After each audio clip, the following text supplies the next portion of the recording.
video sebelumnya saya waktu rapat dengan teman-teman dokter ID, mereka semua penggemar kopi, hanya saya yang enggak, dan sempat membahas sedikit tentang kopi dengan ilmu seadanya. Nah, waktu itu saya udah janji, ayo saya membuat vlog dengan baristanya barista atau ahlinya ahli, core of the core, mau membahas dari A sampai Z tentang kopi. Nah, nanti kita akan menemui seorang barista Wonosobo yang beliau adalah ketua perkumpulan barista Wonosobo, dan yang mau buat cafe kopi juga bisa belajar dari beliau. Nah, saya ingin belajar tentang perkopian, apa aja sih macam-macamnya, gimana sih cara prosesinya, macam-macam kopi ada apa tuh, cara buatnya gimana, perbandingannya apa, seperti itu deh. Nah, ini saya sekalian janjian bareng Dr. Aris Budiarso, spesialis kulit kelamin, yang beliau menyampaikan rekomendasi, yuk ngobrol dengan Pak Mustangin. Oke, kita OTW ke sana guys, yuk.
Oke guys, kita ada di rumah beliau.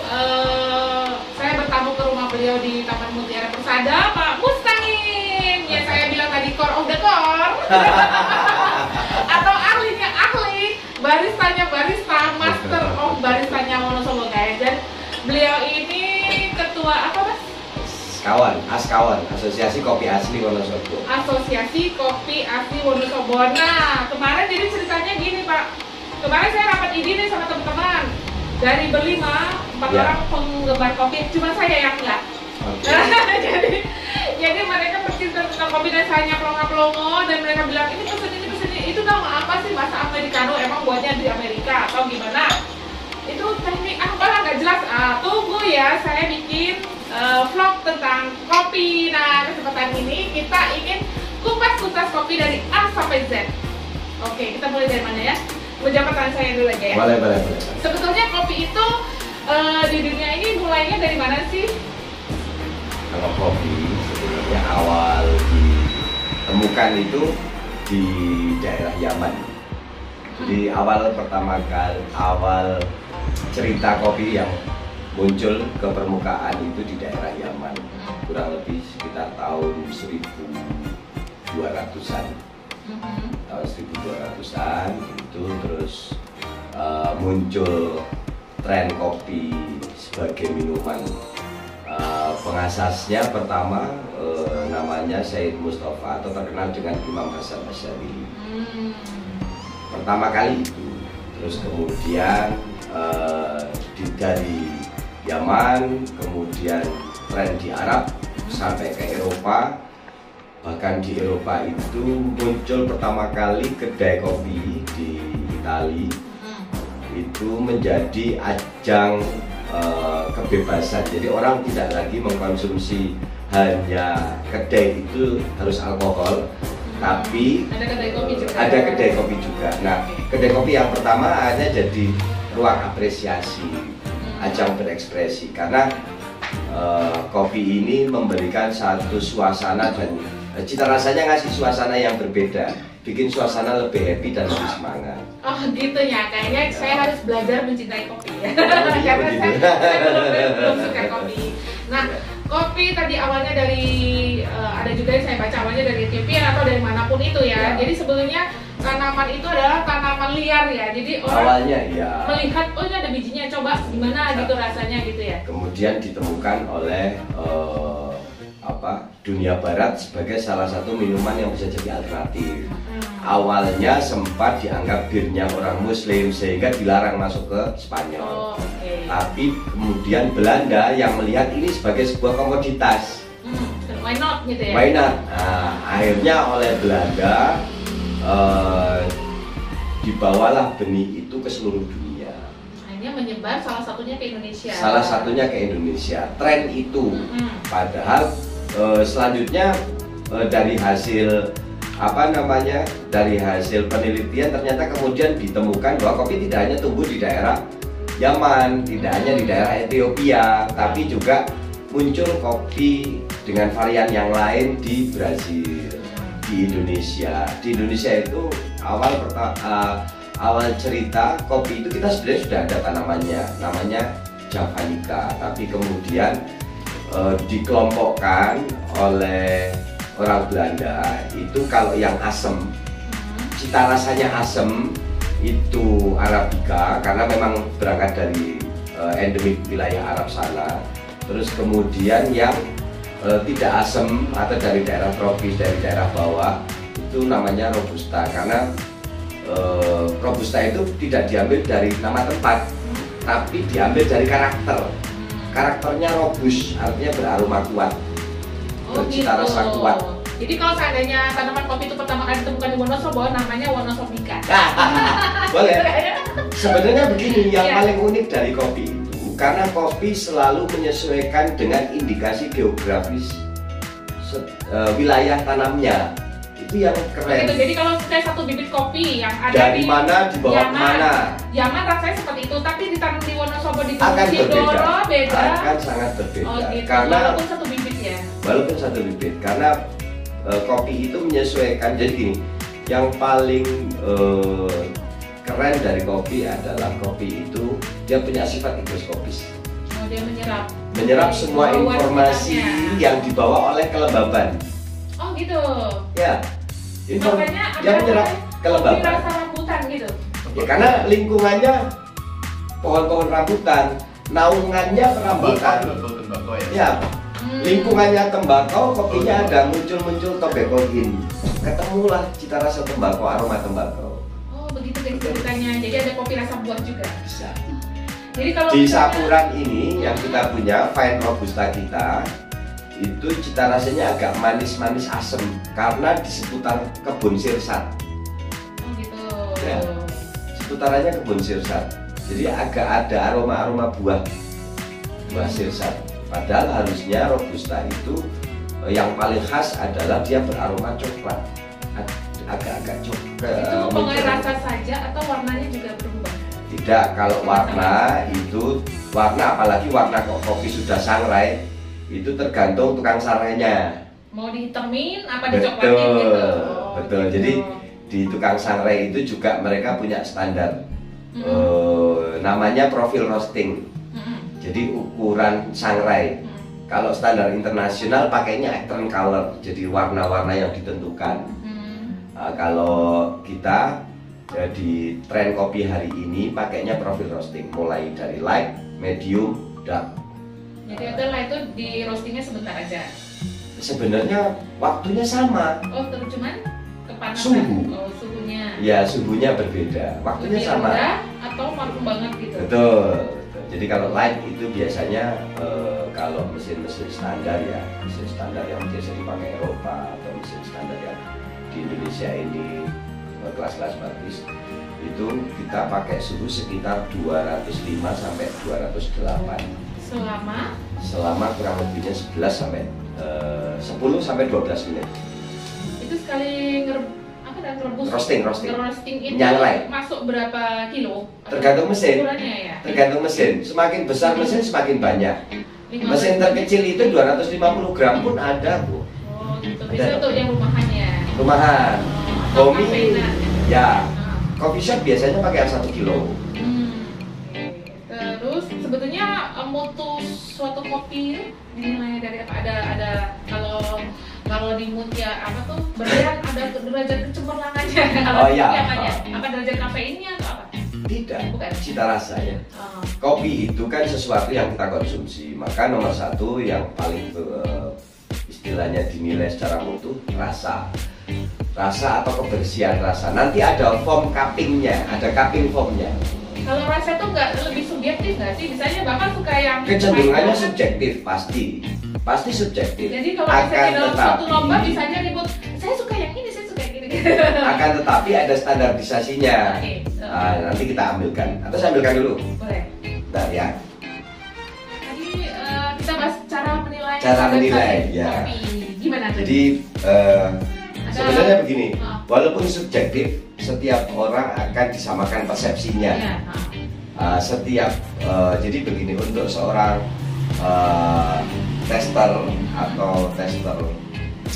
atau kapar istilahnya, bukan hanya tester, itu sudah dibekali satu ilmu yang namanya cupping. Ilmu cupping itu ada beberapa standar. Jadi kita pakai foam. Pakai foam yang dikeluarkan oleh Specialty Coffee Association. Itu dimulai dari yang pertama adalah ada aroma atau fragrance. Fragrance itu bau pada saat kopi itu kering, artinya belum diseduh. Fragrance itu biasanya begini. Ya, hasil dari kopi yang dicoba. Kita buka, kita coba fragrance-nya. Fragrance itu jadi kopi seperti ini, Bu.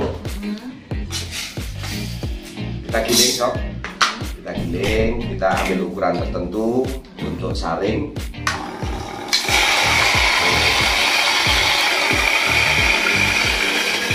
Nah, fragrance itu aroma kering, artinya aroma kering, aroma sebelum diseduh. Nah, boleh ya, aromanya wangi ya, nggak kayak kopi yang kita kenal di pasar ya.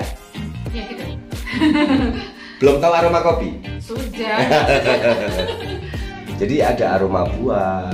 Ini ada aroma buahnya. Ada aroma buahnya, ada aroma jagungnya, ada aroma tanaman sekitarnya. Dokter Aris cicip dulu, baunya apa nih? Jangan disetir. Dokter Aris pemalu guys. Apa dok? Ini aromanya manis. Ya. Sweet ini. Sweet, betul. Betul, kan? Jadi sweet, bready, jagung itu muncul semua. Manis Memang ini. dia ditanam Ya. di dekat pohon jagung.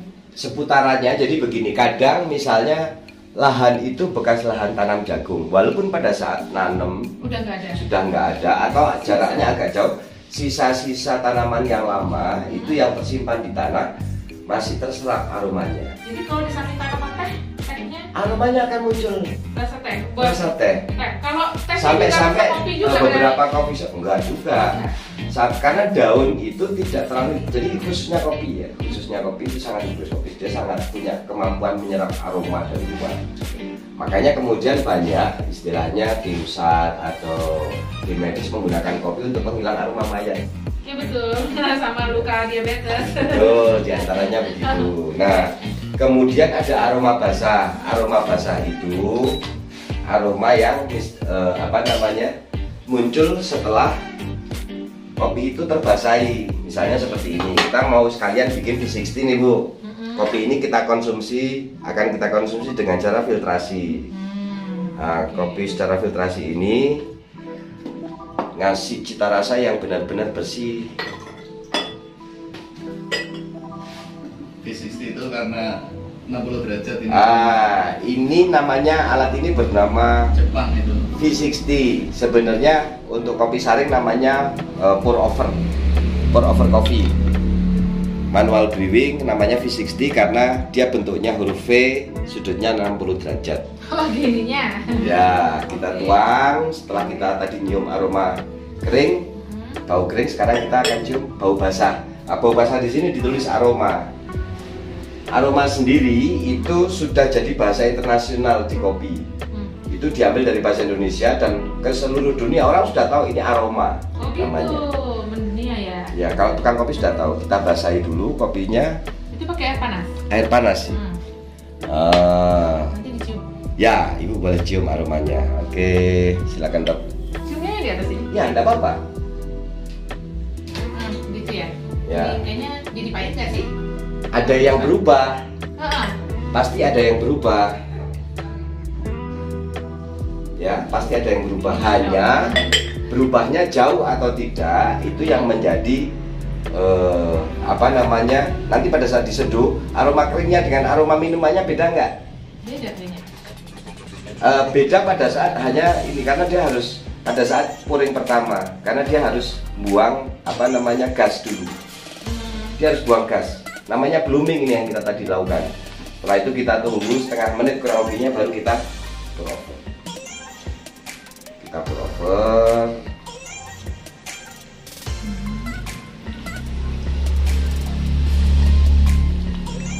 Oh, harus begitu? Nggak bisa disuntak langsung? Biar gitu ya? rata. Oh, biar rata. Nggak Biar disendokin, rata. enggak? Tidak perlu kita aduk karena kita akan mencari cita rasa asli kopi. Sebenarnya paling jujur ya tubruk. Kopi paling jujur, kopi tubruk. Iya, karena kopi itu tidak, kalau di filter begini kita bisa set bitternya atau rasa pahitnya mau kita kurangi bisa. Dengan cara kita ngatur suhu sama ngatur air pertama yang keluar berapa. Atau ini dengan cara seperti ini barusan kita agak disubmerging, kopinya agak direndam. Fungsi dari agak direndam supaya bodi kopinya itu tebal, berasa sekali. Sampai dulu airnya sedikit. Ini diminum yang di bawah itu? Yang diminum yang di bawah dong. Jadi udah bersih ya, nggak ada Ya, sabunnya lagi. tidak ada ampasnya lagi. Nah, terus kemudian setelah jadi, ya, flavor, ya, rasanya bagaimana? Seimbangkah atau ada dominasi pahit atau ada dominasi asam atau ada dominasi seimbang atau tidak? Kan terus kemudian yang selain flavor ada aftertaste. Apa yang tersisa dari setelah kopi itu kita telan? Maksudnya di Tersisa di mulut. Oke. Ya, jadi sisanya bagaimana? Ada nggak sisa cita rasa yang menempel? Semut enggak, atau enggak enak, atau cita rasanya bikin kering, kan gitu, kadang ada yang begitu. Terus kemudian setelah aftertaste ini ada yang namanya acidity. asaman. Acidity itu asam yang menyenangkan, acid. Kalau di kopi istilahnya acidity. Kalau rasa yang enggak enak, masam, bukan asam tapi masam, itu namanya souri. Asamnya itu menyenangkan atau tidak? Rasa asamnya. Menyenangkan itu nggak subjektif juga? Nggak. Standarnya jeruk keprok. Oh gitu. Asam jeruk keprok adalah asam yang bikin happy. Oh. Ya, makanya kenapa jeruk keprok itu adalah jeruk yang paling diminati. Nah, penelitiannya sampai ke sana. Terus kemudian body. Body ini adalah bentuk air yang kita konsumsi. Jadi air kopi atau minuman kopi yang kita konsumsi ini itu diminum itu kasar atau bulat atau kotak-kotak, istilahnya kan gitu. Body istilahnya, kalau body tertinggi itu susu. Jadi kayak gelap. Diminumnya kayak agak ada kental-kental gitu. Itu bodinya bagus. Semakin berasa kental itu bodinya bagus. Terus kemudian setelah body ada uniformity ini kerapian. Biasanya ada penilaian rapi ndak, bersih ndak. Terus kemudian ada yang namanya balance. Ada yang berlebih nggak cita rasa yang berlebih, balancingnya, atau semua terasa semua nih, manis, asam, asin, ada aroma buah, ada aroma, masing-masing masuk, atau ada yang mendominasi. Terus kemudian ada clean cup. Clean cup itu istilahnya ada aroma gelas. Kalau ini sih hanya faktor ini aja, wadahnya ada aroma sabun nggak gitu kan. Terus yang kemudian ada sweetness, kemanisannya seperti apa? Tanpa gula ya? Ya, Alami. tanpa gula, manisnya seperti apa? Terus ada penilaian yang terakhir overall ini di antara kesemuanya menurutmu gimana? Nah, yang menjadi pendapat pribadi adalah kolom ke-10 ini. Jadi kalau lomba Ini kopi tergantung nasional selera. ini ya. Ini penggunaannya ini. Sudah itu. Terus kemudian ada notes-nya. Apa yang menjadi temuan di cita rasa kopi? Oh, muncul bready, agak ada aroma roti, muncul sweet, manis jagung, muncul cita rasa yang lain, atau muncul rempah-rempah bisa jadi. Tapi bisa jadi kalau misalnya ini kan misalnya dari 0 sama sekali belum minum kopi, kemudian ada minum, dia harus menilai 10. Yang rasa sebelumnya masih nyangkut di sini kan?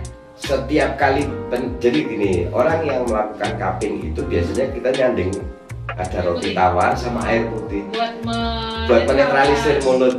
Bahkan kopinya saja tidak diminum, hanya diseruput terus dibuang. Begitu. Iya, kalau diminum nanti ininya yang keganggu.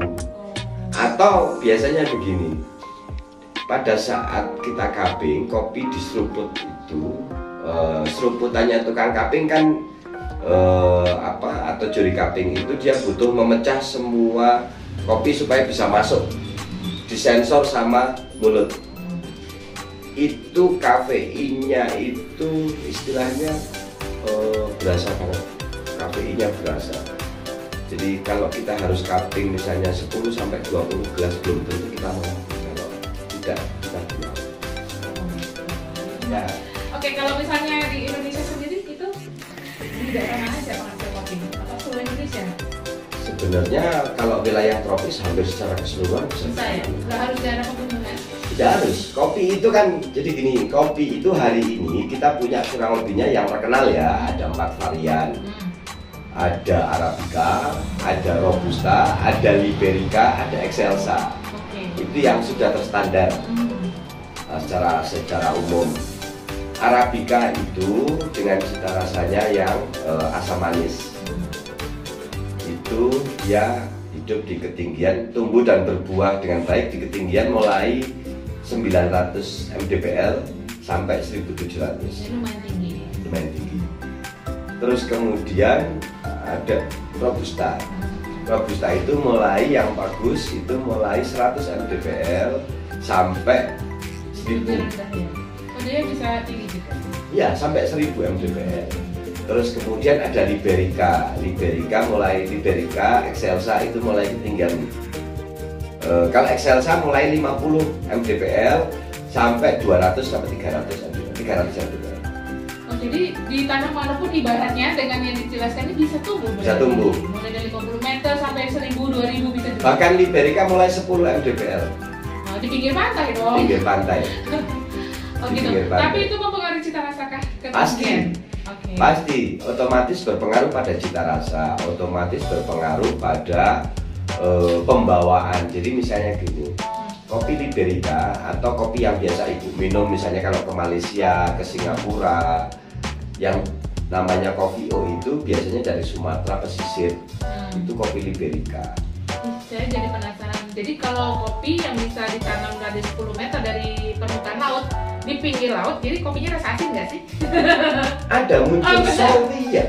Oh gitu. Jangankan di permukaan laut, Arabica pun ada yang salty. Kalau tanahnya itu cenderungnya kering, Jadi lebih kapur, itu salty-nya muncul, ada ketemu cita rasa asin yang berlebih. Sebetulnya bau itu diserap dari akar apa dari buahnya sendiri? Semuanya. Semua menyerap. Semua menyerap. Kopi itu akarnya nyerap informasi, batangnya nyerap informasi, daunnya nyerap informasi, cerinya juga menyerap semua informasi, bahkan bijinya saja. Yang bahkan sampai sudah jadi bubuk saja, dia masih menyerap informasi. Oh gitu. Jadi makan naruh nggak boleh sembarangan ya? Nanti kalau ada bau-bau sedikit dia keserap ya? Harus tertutup rapat. Gitu guys. Jadi di Indonesia paling banyak mana tuh yang menghasilkan kopi? Kalau untuk sekarang itu tetap dominasi berdasarkan luasan lahan gitu, Sumatera. Dempo. Nah, Sepanjang Sumatera, dari atas sampai bawah itu. dari Lampung sampai Aceh. Itu ada penghasil kopi masing-masing daerah. yang tidak punya kopi, bisa dibilang tidak punya kopi itu cuma Riau. Kenapa ya? Kering. Ya Riau hanya di pesisir saja malahan. Riau yang daratan itu malah kecenderungannya hampir tidak punya kopi. Karena sana minyak sama kelapa sawit. Nah, kita mau bicara tentang kopi Wonosobo nih. Sebetulnya kopi Wonosobo tuh Mau dicoba dulu sekalian? oh gitu. Oke. Dokter Kita Aris. kita seduh. Ayo, Dokter Aris, monggo. Tak cut dulu ya. Ya, Pak Septi suka kopi nggak? Belajar ya. Nyoba. Coba. Aku tuh belum pernah juga. Sama ibu. Monggo. Nah, Tapi ini rasanya nggak dipengaruhi airnya seberapa sedikit aja. Airnya seberapa banyak jadi Ayo Mbak. Ya, Mbak. Mbak sini. Monggo. Wih, sarannya mana Mbak? syaratnya harus Sudah, bunyi Pak. flute gitu. Nah, fungsi nyeruput kopi seperti Pak Aris tadi itu sebenarnya apa namanya, kita melepasin kopi ini ke seluruh rongga mulut supaya bisa disensor secara Oh gitu, jadi nggak cuma ujung lidah doang. ya, Jadi terus karena banyak ujung lidah kan sensornya apa? manis. Betul. Jadi misalnya gini.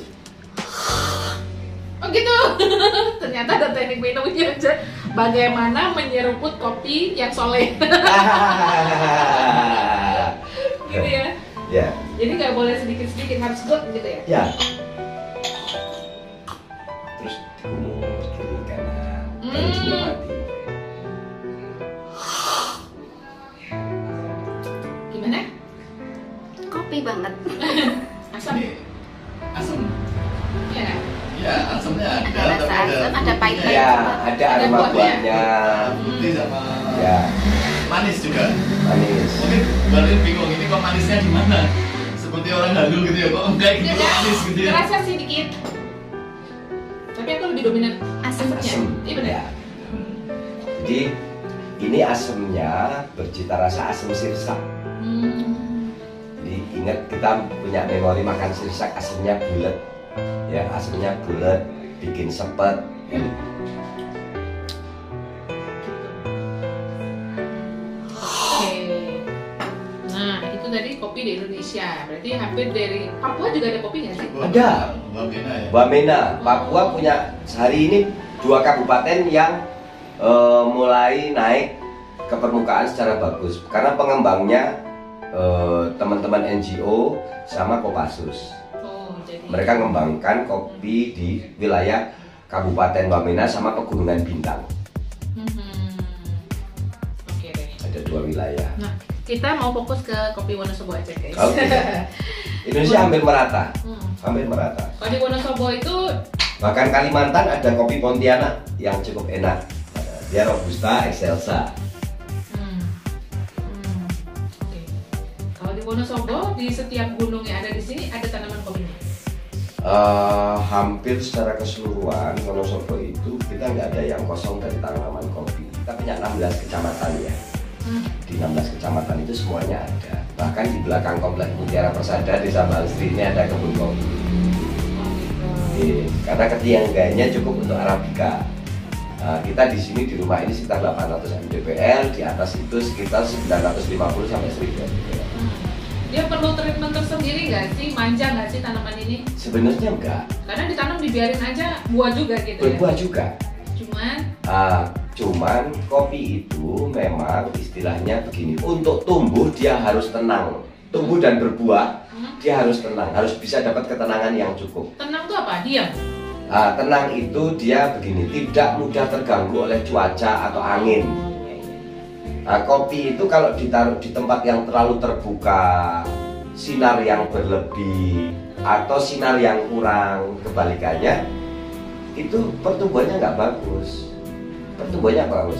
Misalnya gini, kopi ditaruh di pegunungan tanpa ada tanaman penaung ataupun tanaman pemecah angin, itu dia nggak akan tumbuh dengan baik. Bahkan untuk nahan diri dari goyangannya angin aja bikin dia nggak tinggi-tinggi gitu. Jangankan berbuah, tinggi aja nggak mau. Jadi saya pernah belajar di Teh Tambi, di kebun teh itu ada pohon-pohon pemecah angin juga. Betul. Supaya enggak bukan terfermentasi ya, kalau kopi terfermentasi. Kalau itu teroksidasi. Betul. Daun yang bertabrakan bikin oksidasi. Betul, Dan sama sebenarnya, hampir Iya. mirip karena begini. jadi dia nggak boleh kopi aja, harus ada pohon tinggi yang Harus ada pohon tinggi, paling tidak mereka dapat pemecah angin. Jadi kopi itu daun yang satu dengan daun yang lain tidak terjadi oksidasi. Oksidasi itu cukup makan energi. oleh tanaman ini ya. Ya, bahkan kopi setiap kali proses misalnya gini, kopi pasca pulping, pasca dikupas, dia tidak boleh istilahnya langsung dikupas terus dihaler, dikupas kulit tanduknya. Dia tetap harus didiamkan dulu, bahkan sebelum dijemur dia difermentasi dulu, didiamkan dulu.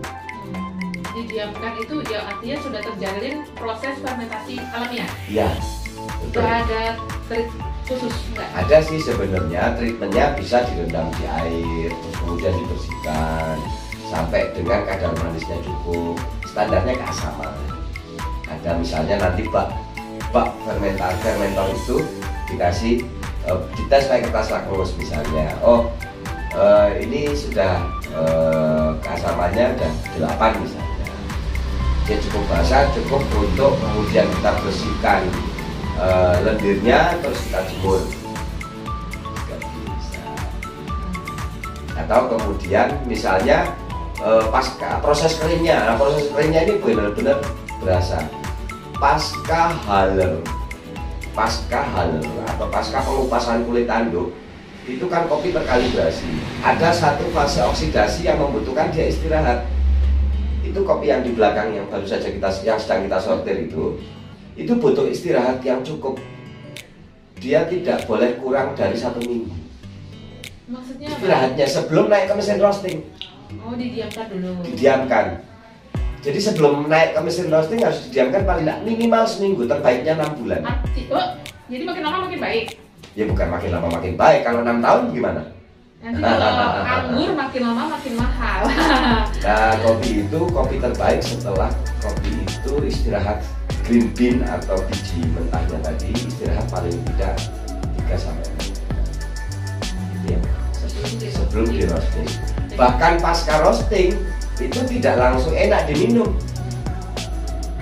Jadi kalau belum 1 minggu tadi langsung rasanya kurang greget. Dan cita rasa harsh atau kasar, nggak adem. Jadi dia butuh istirahat. Selalu butuh istirahat pasca kalibrasi atau pasca oksidasi. Sama setelah di roasting juga sama. Paling cepat 1 malam, paling bagus 1 minggu. Setelah 1 minggu baru enak dikonsumsi. Berarti sama seperti buah ya. Kalau buah itu baru dipetik dia harus didiamkan dulu seperti ada getah-getah atau apa gitu ya. Rasanya belum lebih manis. Beda kalau matang pohon ya. Oh, kalau matang pohon langsung enak. Langsung enak. Tapi kalau kopi kan matang pohon juga. Walaupun matang pohon, tapi kan yang diambil bijinya bukan cerinya. Kalau ceri langsung kita makan, petik makan enak. Ibu nanti bisa coba. Itu ada ceri yang sudah agak kemerahan. Itu cita rasanya walaupun masih agak sepet tapi sudah Manis. muncul cita rasa manisnya. Nah, manis ceri ini sebenarnya yang biasa digunakan oleh teman-teman untuk memfermentasi. Jadi pada saat misalnya sekarang lagi ngetren kopi natural atau winey atau kopi wine misalnya, cita rasanya kayak wine. Itu hanya difermentasi mengandalkan zat gula yang ada di ceri. Semakin tinggi zat gulanya, misalnya kan ada alat ukur tuh, kita pakai sekian brick gitu. Yang paling bagus bisa sampai 20 brick. Itu manis banget. Manis. Nah, standarnya di Wonosobo ini umum antara 14 sampai 19 brick. Jadi lumayan manis. Lumayan manis. Untuk arabikanya ya, untuk robusta 8 sampai 12 brick. Karena dia lebih dominan asam. Robusta tidak asam. Robusta itu pahit bitter. Jadi gurih wangi itu cita rasa asli robusta. Dengan aroma aroma yang cukup kuat. Kalau kaitannya dengan tingginya kafeinnya gimana? Apa? Berdasarkan varian, kalau secara umum kafein tertinggi itu ada pada kopi yang ditanam di daerah yang rendah. Oh, jadi Makin rendah, makin tinggi kafeinnya. Tanaman sekitar juga berpengaruh. misalnya tanaman buah di sekitarnya, maka kafeinnya cukup rendah. Kalau tanamannya pinus, kayu-kayuan, kafeinnya akan tinggi. Gitu. Berpengaruh pada kadar kafein. Itu ada alat ukurnya juga? Kafein tetap hasil laborat ya. Oh iya. Hasil Berapa gram? harus hasil lab. Nah, yang paling ini kadar keasaman, Bu. Semakin asam cita rasa kopi, semakin rendah kadar keasamannya. Kadar kafeinnya. Keasaman. Oh, semakin asam ya makin asam. Semakin acid atau semakin asam rasanya, itu kadar keasamannya atau pH-nya semakin rendah. Oh iya. Semakin kecil semakin tipis rasa asamnya, itu semakin tinggi kadar pH-nya. Semakin basah ya. Rasa lambung asam basah kan? Ya. Kalau itu asam, 14 itu basah. Ya, Jadi makin rendah memang makanya makin asam. Itu pakai kertas lambung ya. Ya, bisa dicek pakai kertas lambung. Jadi semakin asam cita rasanya, semakin basah, semakin Makin rendah. rendah. Kalau di Wonosobo sendiri yang paling enak. Susah kalau kita ngomong yang paling enak. Ya, jadi subjektif juga, tergantung sukanya yang mana ya. Bukan subjektif, tergantung kualitas pengolahnya. Oh, jadi sebetulnya di mana saja Semua olahannya kopi baik? enak. Semua kopi enak. Semua kopi enak. Pada dasarnya semua kopi enak. Tapi kemampuan pengolah itu atau prosesor menentukan tingkat enak dan tidaknya. Kalau misalnya itu kan tadi di belakang tuh udah jadi bentuk kering yang belum disortir ya. Ya, Itu Bapak bisa tahu, oh ini nih sebetulnya masih hijau udah dipetik nih. Itu bisa tahu. bisa. Oke. Ini petik campur. Ini petik 100% merah. Dari warnanya kan? Dari warnanya bisa. Ini prosesnya benar, ini prosesnya kurang benar. Gitu ya. Oke. Kalau dulu saya waktu kecil taunya kopi itu minuman orang-orang tua ya. Ya Dokter Aris ya. Iya. Dulu kopi minuman orang tua ya. Kalau anak muda itu kan Nggak boleh minumnya kopi. soft drink dong. Tapi sekarang ada tren yang berubah ya guys ya. Jadi anak muda sekarang ngomongnya Kopi dulu. nongkrongnya di warung kopi. Dan dulu tuh cuma bapak-bapak. Sekarang perempuan juga banyak yang suka kopi ya. Betul. Karena kopi itu zat-zat di kopi ngasih cukup energi positif atau mensupport kita ke banyak hal yang positif.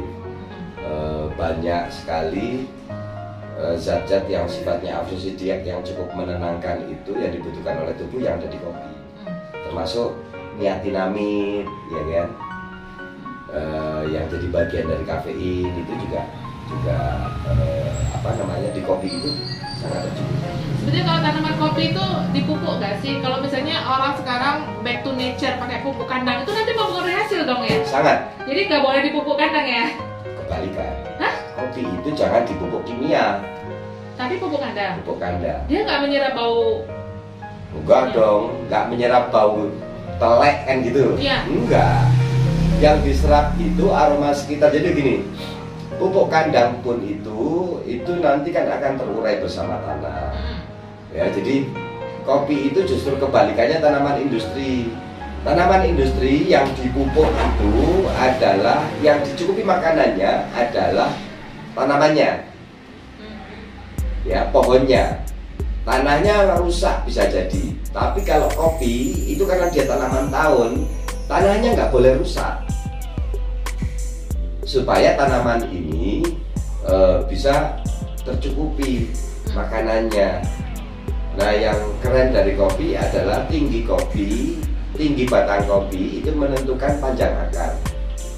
1:1. 1:1.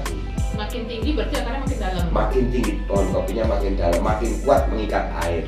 Jadi kalau pupuk di permukaan nggak terlalu berpengaruh. Gitu ya. Nggak terlalu berpengaruh. Tapi dia lebih banyak ke dalam. Tapi seperti apapun, penggemburan atau kecukupan humus itu mempengaruhi. Walaupun tidak 100%, tapi cukup mempengaruhi, cukup membantu. Saya pernah baca itu kopi dulu, kopi itu makanan minumannya orang-orang kaya ya. Ya. Nah, kemudian waktu di kebun kopi di suatu tempat yang rakyat Indonesia hanya boleh menjadi petaninya saja tapi tidak boleh mencicipi, akhirnya mereka membuat kopi dari daun kopi. Ya, itu ada di Sumatera Barat. Itu bisa dirasakan sama kopinya juga mirip-mirip ya? Sebenarnya kemudian prinsipnya seperti kita minum teh. Iya, teh daun kan? Ya, jadi kalau di Sumatera Barat itu ada namanya teh kawa atau minuman kawa daun. Kawa sendiri itu diambil dari kata gahwa atau kopi. Mereka nggak nyebut kopi, mereka nyebutnya kawa. Kawanya kawa daun. Itu cukup ngetren. Sebenarnya sama dengan teh. Diambil pucuk, terus kemudian disangrai dengan suhu yang tidak boleh terlalu tinggi. Karena teh sendiri kan semua olahan daun, kalau kita pengen dapat manfaat daun, itu suhu itu tidak boleh lebih dari 60 derajat. Oh, jadi hangat-hangat aja. Ya, cukup panas lah sebenarnya, dan untuk daun itu cukup untuk, karena begini, yang paling menentukan cita rasa adalah proses pembentukan gula. Nah, zat gula pada daun itu untuk bisa diproses jadi gula yang jadi cita rasa manis yang enak diminum, atau kalau bahasa ininya Maillard proses atau Maillard proses, itu proses pembentukan zat gula dari klorofil, dari fruktosa atau dari gula daun itu membentuk gula itu sendiri. Kalau daun itu rendah, dia hanya 40 derajat, 50 derajat sudah terbentuk jadi zat gula, cita rasa manisnya sudah. Kemudian kalau di kafe-kafe itu ada pilihan banyak sekali ya, americano lah, terus Cara saji. Oh, itu cara saji. Ya. Sebenarnya kopinya sama aja ya. Kopinya satu, intinya. betul. Kopinya satu. Nah, kita coba kopi yang sama. Kita akan coba seduh dengan cara americano, ya. Oke. Apa yang akan membedakan? Kita panasi dulu airnya. Kita cukupkan kopinya. Ini derajat Celcius. Ya, itu derajat Celcius. Jadi americano itu minum kopi ala Amerika. Sebenarnya americano nggak keren-keren amat, karena begini. Orang Itali merasa lebih hebat karena konsumsi kopinya hanya espresso saripatinya aja. Orang Amerika pengennya murah. Bagaimana kita bisa mengkonsumsi kopi tapi puas, banyak, tetap minum kopi tapi dapatnya banyak. Jadi akhirnya kopi itu espresso dikasih air. Oh, ya. Americano itu espresso biasa dikasih air. Ini lebih cuek. Betul. Nah, kita pakai susu agak tinggi ya.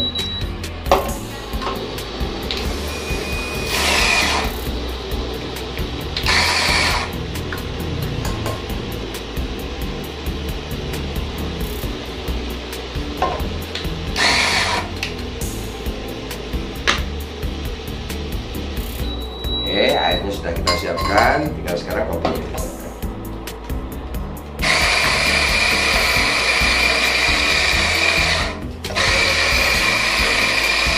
Kalau ini apa ini? Ini gula aren, Oh, hasil produksi ya. Ini juga gula aren. Itu gula kelapa dari kepil, ini gula aren dari wadah selintang. Namanya beda, Bu.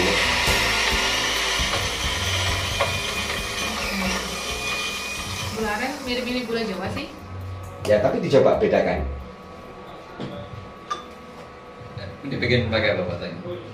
Oh, americano. Oh, americano. Jadi kita buat espresso Espresso dulu, base, ya. Namanya espresso base itu ada beberapa macam. Espresso. Berarti cuma sedikit ya.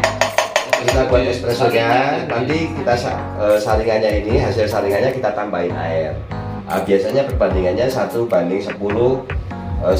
mili, istilahnya gini, per 1 mili espresso dikasih 10 mili air. Air putih biasa. Itu di portafilter berapa gram? Di portafilter kita pakai 12, Pak. 12 gram jadinya. 12 gram, nanti kita buat Jadinya jadi espresso. kurang lebihnya 15. 15 cc. Ya, 15 cc. Dokter Anis punya alat gini juga di rumah. Ada komplit, maaf. Kapan-kapan kita Kita ngopi rumah Dokter Anis, guys. Lama-lama Dokter Anis jadi barista juga. Alatnya sudah komplit di rumah untuk manual giringnya. Oke. Ini namanya alat ini apa? Ini Rockpresso atau espresso maker, manual espresso maker. Kita timbang sampai dengan kurang lebihnya nanti 15 mili. Jadi outputnya hanya 15 mili, 1:1,5 ekstraksinya. Satu bagian kopi airnya 1,5 mili. Nggak boleh lebih ya. Kalau lebih jadi pahit banget.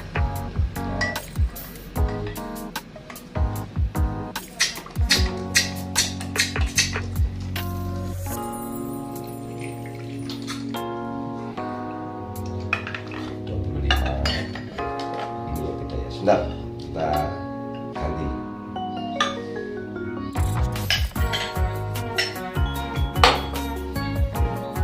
Kita ganti tawar.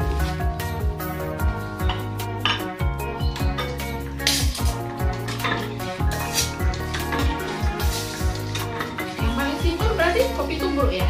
Kopi tubruk, suntak ya, aja. sudah aja. Ini idealnya minum kopi itu nggak pakai gula.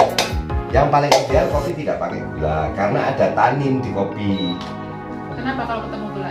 Tanin kalau ketemu gula fungsinya tidak lagi jadi zat penenang tapi menjadi stimulator energi. Dia akan memicu protein untuk langsung bisa dipakai. Gitu ya. Jadi orang yang kalau tidur sampai malam itu Nah, karena minum kopi manis kalau dia nggak minum kopi manis dia nggak mempengaruhi tidur. tidak terlalu berpengaruh kecuali orang yang sensitif silakan.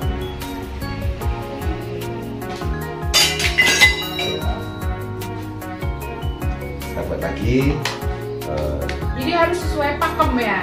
1:10-nya nggak boleh lebih, nggak boleh kurang. Ya. Karena mempengaruhi kekentalan rasa. Betul, jadi cukup berpengaruh di cita rasa.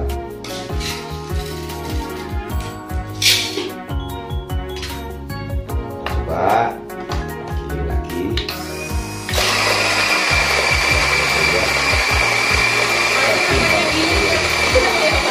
Grinder. Grinder.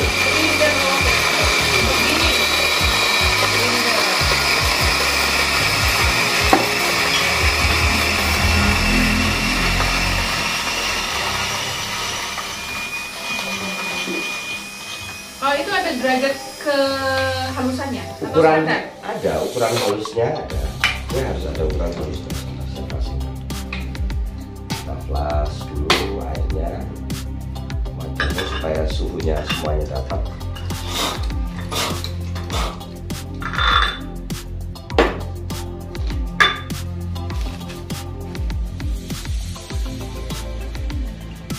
Ada di tempat lain yang cara minum kopi kalau misalnya orang Jepang tuh ya dok ya, orang Jepang cara minum teh aja bisa bikin mempersiapkan berjam-jam.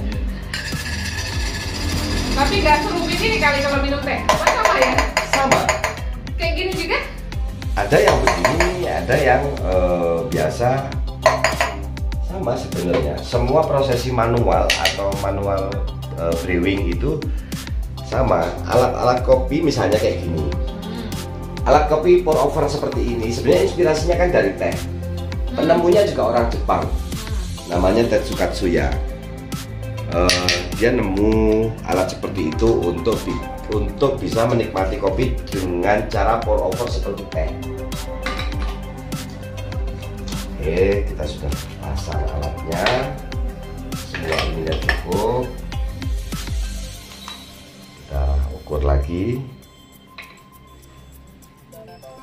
Atau kita coba karena 12 kita coba 1:2 ya supaya cukup. 1:2 berarti dengan 12 gram kita akan ekstraksi untuk 24. Saya ganti dulu dengan mili.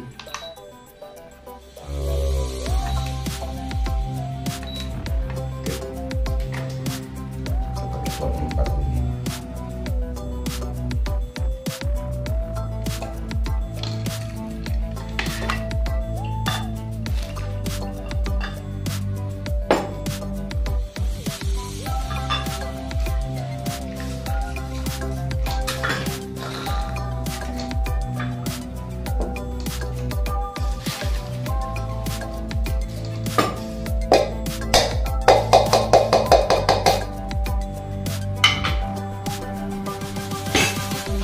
kemudian kita buat apa namanya,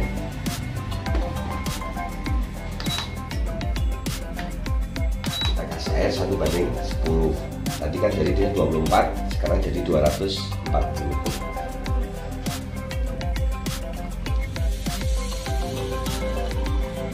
Namanya ini espresso. Americano, yang tadi Americano. espresso.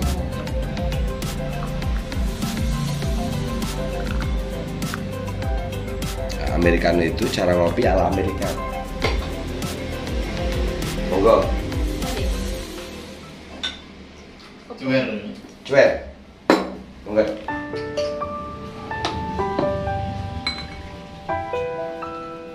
Silakan. Gimana Bu rasanya?